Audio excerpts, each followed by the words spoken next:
खुदाम यीशु मसीह के अजीम जलाली पर मुकद्दस नाम में आप सबकी सलामती हो। एक दफ़ा फिर अपने यूट्यूब चैनल डिसाइपलशिप जर्नी की वसादत से आप सबकी खिदमत में हाजिर हुआ। खुदाम का शुक्र करता हूँ कि खुदाम बार बार ऐसे मौके बख्शता है कि आपके साथ चंद एक टॉपिक्स पे जो है वो गुफ्तगू की जा सके, बातचीत की जा सके, और इससे हम बहुत कुछ जो है वो एक दूसरे से सीख पाते हैं। खुदाम के कलाम की गहराइयों को, उसके भेदों को जो है हम देख पाते हैं।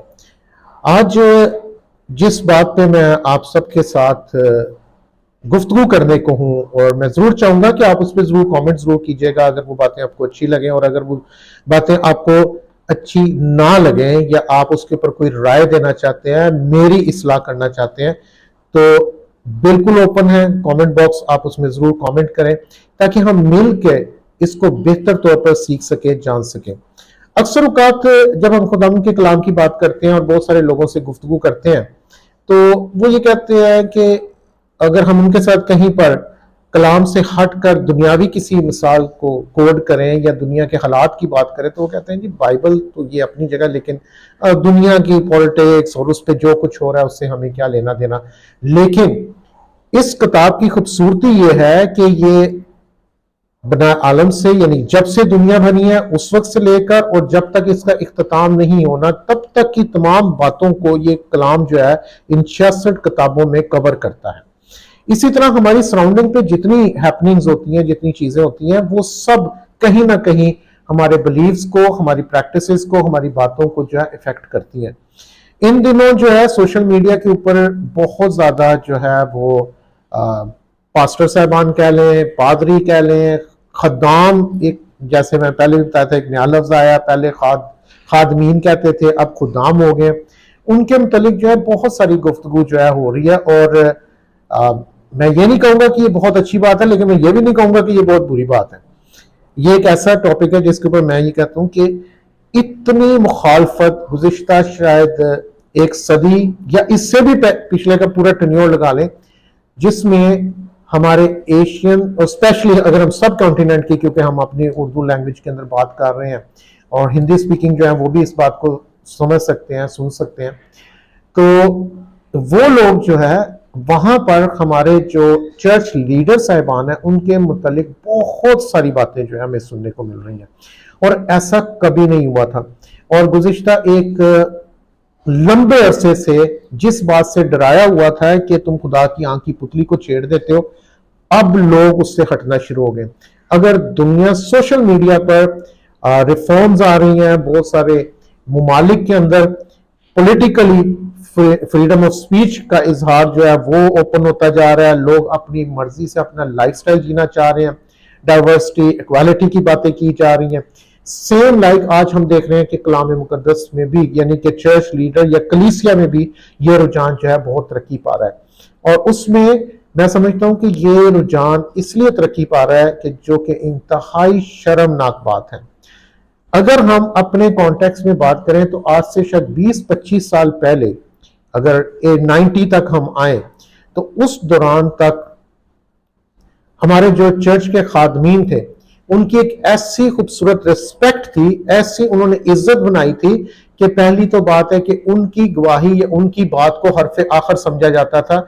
उस दौर में अभी इतनी ज्यादा अर्बलाइजेशन तो हो रही थी, लेकिन जो गांव वगैरह थे या टाउन्स थे यानी कस्बे थे, वहां पर जहां पर पंचायतें लगती थी या इवन अदालत में भी उनको जाना पड़ता था, तो कभी उन पे बाइबल पे हाथ नहीं रखवाया जाता था, बल्कि बात की जाती थी कि ये पास्टर साहब आए हैं, ये सच ही बोलेंगे। और आज आप अपनी कलीसिया उठाकर देख लें तो मैक्सिमम केसेस जो है वो पास्टर्स ने पास्टर्स के ऊपर किए हुए हैं, चर्च ने पास्टर के ऊपर किया हुआ है, पास्टर ने चर्च के ऊपर किया हुआ है, पास्टर ने चर्च की फैमिली पे किया, चर्च की फैमिलीज ने पास्टर्स पे किया।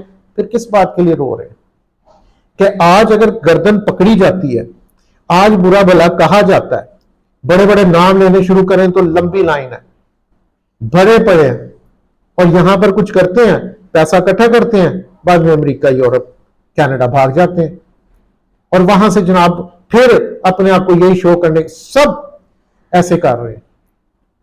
किस किस बड़ी मिनिस्ट्री का आप नाम लेना चाहेंगे, चाहे वो डायसेसन लेवल पे हो, वो कैथोलिक डायसेसन है या वो प्रोटेस्टेंट डायसेसन है, और जिन्होंने तो फैमिली बिजनेस बना लिया है कि आज वो हैं, आगे उनके बच्चों को नौकरी करने की जरूरत नहीं है, कल को उनके बच्चे स्टेज पर होंगे। वो खुद साख्ता पादरी भी हैं, खुद साख्ता वो वर्शिप लीडर्स भी हैं। और अगर कोई पादरी ये जस्टिफाई करता है कि जी मेरे लिए तो बड़ी खुशी की बात है कि मेरी औलाद खिदमत में, तो भाई आपके लिए ये भी तो शर्म की बात है ना कि गुज़िश्ता 20 साल या 15 साल या 10 साल आपने खिदमत किया और उसमें एक बंदा आपने तैयार नहीं किया कि जो स्टेज पे आ सके। What a shameful is this. और उसी सिलसिले में जब फिर पकड़ धकड़ स्टार्ट होती है तो वो कुदरत की होती है। आजकल एक बड़ी हाइप क्रिएट हुई है इंडियन वो नबी, अपने आप को उर्दू में नबी और इंग्लिश में प्रॉफिट बजिंदर सिंह, कि वो एक चार्जेस में लाइफ इंप्रिजनमेंट फेस करनी पड़ रही है उनको। और उन पे पहली बात तो अफसोस, सद अफसोस, क्या खूबसूरत बात की है, justice denied is a justice denied. 8 साल लग गए इस रेप केस को चलते हुए। Shameful, really shameful.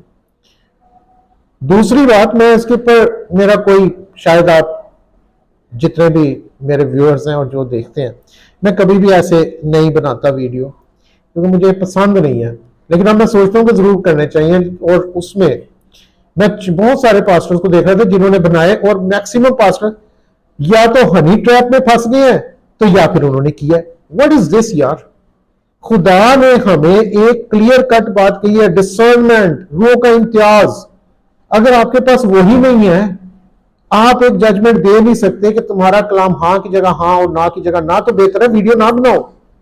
सिर्फ ये लेने के लिए कि मैं यूट्यूब पे एक रेगुलर वीडियो डाल रहा हूं और उसकी मुझे व्यूअरशिप आएगी, उसका क्या फायदा। जैसे मेरे ख्याल से लास्ट ईयर